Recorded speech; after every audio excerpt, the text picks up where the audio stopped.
आप लोग कौन हैं? यहाँ क्यों आए हैं? क्या किसी ने कोई अपराध किया है? हाँ, अपराध किया गया है। कौन सा अपराध? दूसरे की जमीन पर अवैध कब्जा करने का अपराध। कब्जा? किसने किया कब्जा? किसकी जमीन पर? तुम गांव वासियों ने किया है कब्जा सरकार की जंगली जमीन पर। ये बताओ, इस जंगल में जो तुम लोग रहने लग रहे हो, क्या इसका मालिकाना हक तुम लोगों के पास है? इस जंगल का असली मालिक कौन है ये हम नहीं जानते, लेकिन हम सभी लोग इस जंगल में वर्षों से रहते आ रहे हैं और इस जंगल की देखभाल भी हम ही करते हैं। इसलिए इस जंगल पर हम सभी का समान अधिकार है। मालिकाना हक कागज से साबित होता है, तुम्हारे बकवास से नहीं।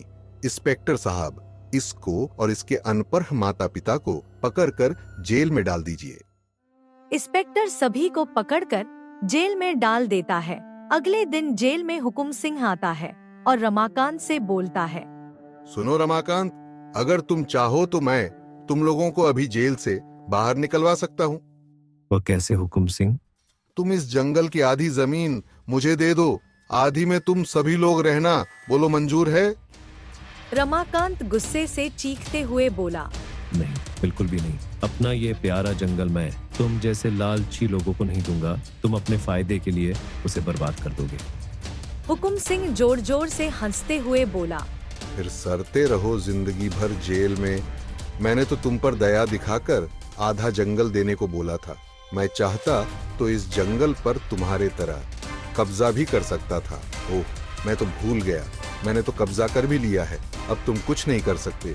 तुम्हारे पास उस जमीन के मालिक होने का प्रमाण ही कहाँ है? रमाकांत हुकुम सिंह की बात सुनकर गुस्से से लाल हो जाता है, लेकिन वह कुछ कर भी नहीं सकता था, इसलिए उदास होकर बैठ गया। तभी उसकी पत्नी रजनी आई। सभी उसे देखकर चौंक पड़े। अरे रजनी, तुम यहाँ अपने मायके से कब आई? वह सब छोड़िए जी, ये बताइए कि आप लोग इस जेल में कैसे पहुंच गए?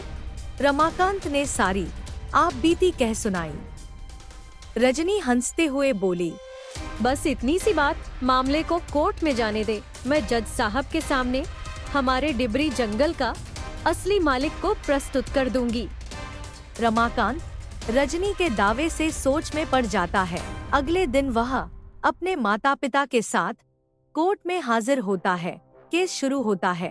हुकुम सिंह का वकील एक से बढ़कर एक दलीलें जज को देते जाता है, जिसे सुनकर रमाकांत के परिवार में हलचल मच जाती है। उन्हें अपना प्यारा डिबरी जंगल अपने हाथ से जाता हुआ प्रतीत होता है। तभी जज साहब रमाकांत से जंगल के मालिकाना हद का प्रमाण मंगाते हैं। बताओ रमाकांत, तुम्हारे पास क्या प्रमाण है कि वह डिबरी जंगल तुम्हारा ही है? रमाकांत घबराते हुए बोला, वो जज साहब, प्रमाण तो नहीं। तभी रजनी ने रमाकांत को बीच में रोकते हुए बोला, मैं लाती हूँ प्रमाण जज साहब। तभी रजनी व्हीलचेयर पर एक 150 वर्ष के अत्यंत वृद्ध साधु को लाती है। जज साहब, ये वही साधु महाराज है जो आज से कई साल पहले हमारे गांव में रहते थे। ये सुनाएंगे आपको उस बंजर डिबरी जंगल की कहानी। क्या हुआ बाबा, आप रो क्यों रहे हैं? क्या बताऊं बेटा, मैंने अनेकों पुण्य कर्म कर कर अपने इस जादुई गुल्लक में ढेर सारे जादुई सोने के सिक्के जमा किए थे। 100 सिक्के पूरे होते ही मुझे भगवान के दर्शन होते। लेकिन क्या बाबा, आज नदी में स्नान करते वक्त न जाने मेरे सभी जादुई सोने के सिक्के कहाँ चले गए जो मैंने अपने अंटी में बांधा था। क्या वह सभी सोने के सिक्के पुण्य कर्म करने से प्राप्त होते हैं बाबा? हाँ बेटा, एक महान पुण्य कर्म करने पर एक सोने के सिक्के जादुई गुल्लक में आ जाते हैं। इस तरह जिसके जितने ज्यादा पुण्य कर्म होंगे वह उतने ही ज्यादा सोने के सिक्के इकट्ठा कर सकता है। यह उसके ऊपर है कि वह 100 सिक्के इकट्ठा कर भगवान के दर्शन करता है या फिर उसे बेचकर अपनी सांसारिक जरूरतों को पूरा करता है। रमाकांत कुछ सोचकर चहकते हुए बोलता है, क्या आप वह जादुई गुल्लक मुझे दे सकते हैं बाबा? मैं आपसे वादा करता हूँ कि उसमें 100 सिक्के जमा कर मैं आपको दे दूंगा और बाकी के सिक्कों को बेचकर अपने माता पिता और बीबी की हर इच्छा को पूरी करूंगा। साधु वह गुल्लक रमाकांत को दे देता है, जिसे पाकर रमाकांत बहुत खुश होता है। और पुण्य अर्जित करने के मिशन पर निकल पड़ता है। तभी उसकी नजर डिबरी गांव के पीछे वाले जंगल पर पड़ी, जो पूरी तरह से बंजर हो चुकी थी और सारे पशु पक्षी भूख प्यास से मरे हुए थे। मुझे माफ कर देना मेरे प्यारे गांव। अपने घर के उथल पुथल में मैं इतना उलझा हुआ था कि तुम्हारे सुंदरता के पीछे छिपे इस जख्म को देख ही नहीं पाया। रमाकांत बेटा, आखिरकार कब तक तू इस पिछड़े गांव में रहकर अपनी जिंदगी बर्बाद करता रहेगा? अब गांव में कुछ भी नहीं रहा बेटा, जो भी है शहर में है। इसलिए जा बेटा, शहर में जाकर अपना भविष्य बना। मैं आपकी बात समझ रहा हूँ पिताजी, लेकिन आप मेरा विश्वास कीजिए, मैं इसी गांव में रहकर कुछ कमाल जरूर करूंगा। वैसे भी अगर मैं आपको छोड़कर चला गया तो आपकी देखभाल कौन करेगा? रमाकांत को किसी की नौकरी करनी पसंद नहीं थी। वह नौकरी से ज्यादा अपने खुद के बिजनेस को महत्व देता था। धीरे धीरे समय बीतता गया और शादी होने के बाद रमाकांत पर जिम्मेदारियां और ज्यादा बढ़ गई। बूढ़े पिता रमाकांत से बोले, रमाकांत बेटा, अब तेरी शादी भी हो गई है, कुछ दिन बाद तेरे बाल बच्चे भी हो जाएंगे। अब इस पिछड़े गांव का मोह छोड़ दे बेटा और शहर जाकर कोई ढंग की नौकरी खोज। अगर तूने पहले ही मेरी बात मान ली होती तो आज ये दिन नहीं देखना पड़ता। रमाकांत दुख भरे स्वर में बोला, नहीं पिताजी, आप मेरे प्यारे गांव डिबरी को छोड़ने को मत कहिए। ये गांव भले ही निर्जीव हो, लेकिन ये मेरे दिल के इतने ही करीब है जितना कि आप दोनों। इसने ही तो जीवन भर हमारा पेट पाला है। क्या थोड़े से पैसों के लालच में हम इसे छोड़ देंगे?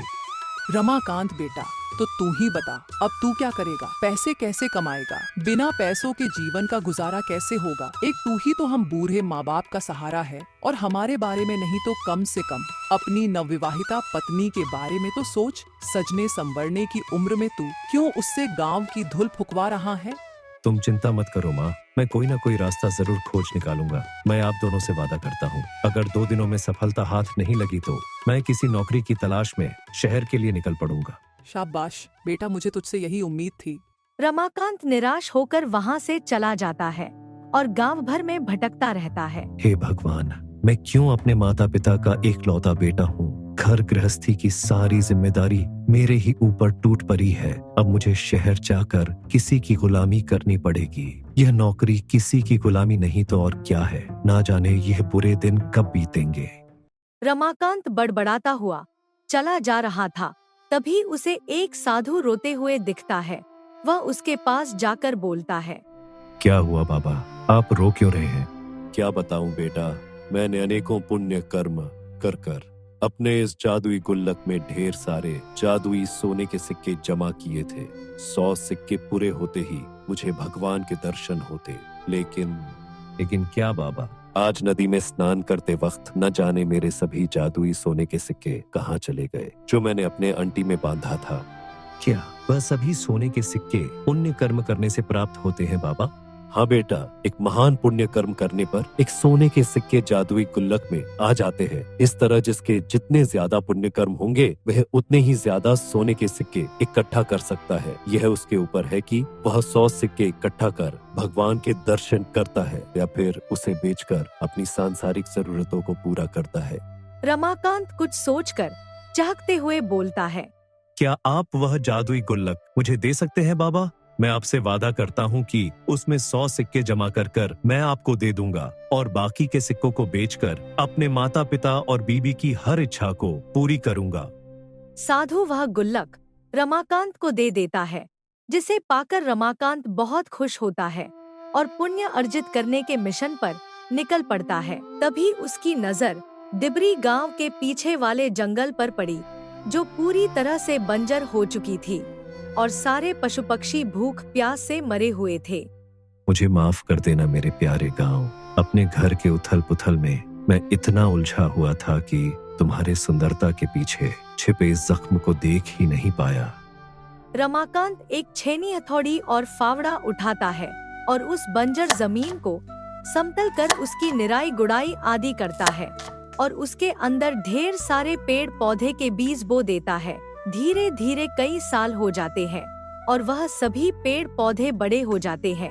एक दिन अरे यार, पेड़ पौधों की देखभाल में मैं इतना व्यस्त था कि उस गुल्लक को देख ही नहीं पाया जो उस साधु ने मुझे दिए थे। आज देखता हूँ उसमें कितने पैसे जमा हुए।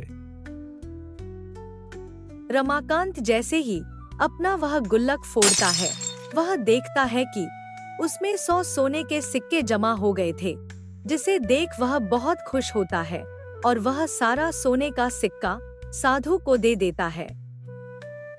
तुम्हारा बहुत बहुत धन्यवाद बेटा। मैंने सोचा था कि 100 सिक्के देखकर तुम्हारे मन में लालच आ जाएगा और तुम उसे मुझे नहीं दोगे, लेकिन मैं गलत था। तभी साधु उन सिक्कों को अपने हाथों पर रखकर जैसे ही आंख बंद करता है, उसे भगवान के दर्शन होते हैं और उसके साथ साथ रमाकांत को भी भगवान के दर्शन होते हैं। देखा बेटा, तुम्हारी नेक नियति और मेहनत के कारण भगवान ने तुमसे बिना कोई शुल्क लिए ही तुम्हें अपना दर्शन दे दिया। भगवान के दर्शन पाकर रमाकांत बहुत खुश होता है और तन मन धन से डिबरी गांव और जंगल की देखभाल करने लगता है। तभी एक बार शहर के एक बड़े व्यापारी हुकुम सिंह की नजर फल फूलों से लदे हुए इस सुंदर वन की तरफ पड़ी। वह चहकते हुए बोला, आहा, कितना सुंदर वन है। अगर मैं इस खूबसूरत वन का मालिक बन जाऊं तो अभी लखपति से सीधे करोड़पति बन जाऊं। तभी उसकी नजर वहां से गुजरते हुए रमाकांत के पिता पर पड़ी।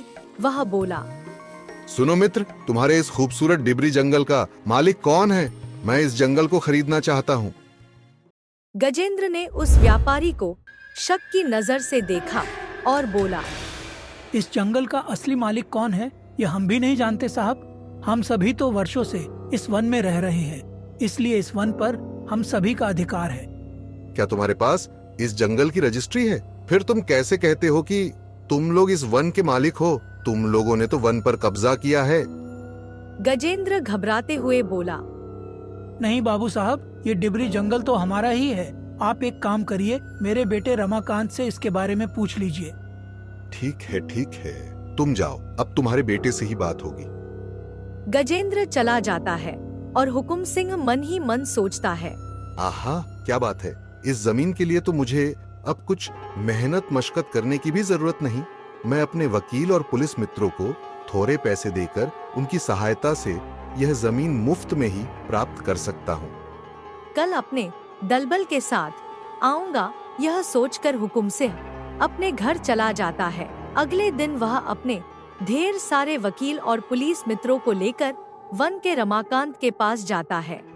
आप लोग कौन हैं? यहाँ क्यों आए हैं? क्या किसी ने कोई अपराध किया है? हाँ, अपराध किया गया है। कौन सा अपराध? दूसरे की जमीन पर अवैध कब्जा करने का अपराध। कब्जा? किसने किया कब्जा? किसकी जमीन पर? तुम गांव वासियों ने किया है कब्जा सरकार की जंगली जमीन पर। ये बताओ, इस जंगल में जो तुम लोग रहने लग रहे हो, क्या इसका मालिकाना हक तुम लोगों के पास है?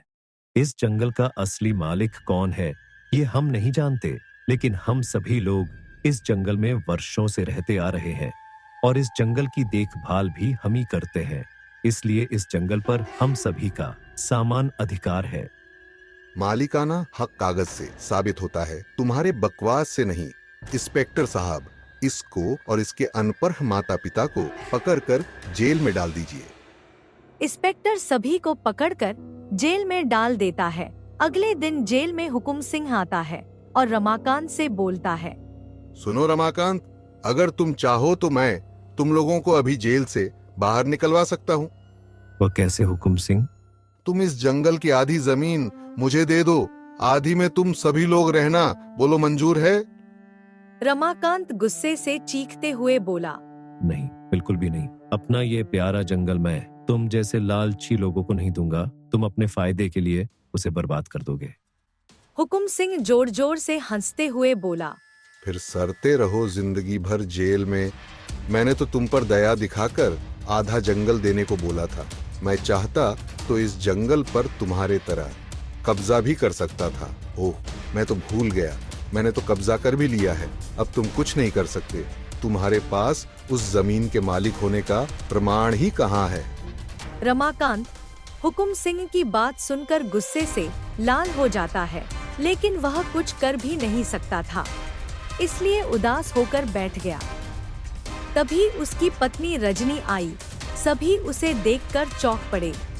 अरे रजनी, तुम यहाँ अपने मायके से कब आई? वह सब छोड़िए जी, ये बताइए कि आप लोग इस जेल में कैसे पहुंच गए? रमाकांत ने सारी आप बीती कह सुनाई। रजनी हंसते हुए बोली, बस इतनी सी बात, मामले को कोर्ट में जाने दे। मैं जज साहब के सामने हमारे डिबरी जंगल का असली मालिक को प्रस्तुत कर दूंगी। रमाकांत रजनी के दावे से सोच में पड़ जाता है। अगले दिन वह अपने माता पिता के साथ कोर्ट में हाजिर होता है। केस शुरू होता है। हुकुम सिंह का वकील एक से बढ़कर एक दलीलें जज को देते जाता है, जिसे सुनकर रमाकांत के परिवार में हलचल मच जाती है। उन्हें अपना प्यारा डिबरी जंगल अपने हाथ से जाता हुआ प्रतीत होता है। तभी जज साहब रमाकांत से जंगल के मालिकाना हद का प्रमाण मंगाते हैं। बताओ रमाकांत, तुम्हारे पास क्या प्रमाण है कि वह डिबरी जंगल तुम्हारा ही है? रमाकांत घबराते हुए बोला, वो जज साहब, प्रमाण तो नहीं। तभी रजनी ने रमाकांत को बीच में रोकते हुए बोला, मैं लाती हूँ प्रमाण जज साहब। तभी रजनी व्हीलचेयर पर एक 150 वर्ष के अत्यंत वृद्ध साधु को लाती है। जज साहब, ये वही साधु महाराज है जो आज से कई साल पहले हमारे गांव में रहते थे। ये सुनाएंगे आपको उस बंजर डिबरी जंगल की कहानी, जिसे मेरे पति रमाकांत ने अपनी मेहनत से सींचकर हरे भरे पेड़ पौधे से पाट दिया है। साधु जज साहब को जादुई सोने के सिक्के और रमाकांत के अपने गांव के प्रति प्यार और समर्पण की कहानी सुनाता है। यह सुनकर जज साहब के आंखों से आंसू छलक गए। उन्होंने कहा, रमाकांत, मुझे तुम पर गर्व है। तुमने अत्यंत ही महान कार्य किया है। यह डिबरी जंगल भले ही सरकार की हो, पर उस पर सबसे ज्यादा अधिकार तुम्हारा ही है। जाओ अब से इस डिबरी जंगल के केवल सेवक ही नहीं, बल्कि मालिक बनकर जीवन व्यतीत करो। रमाकांत और रजनी यह सुन खुशी से झूम उठते हैं और लालची व्यापारी हुकुम सिंह और उसके दोस्त हाथ मलते रह जाते हैं।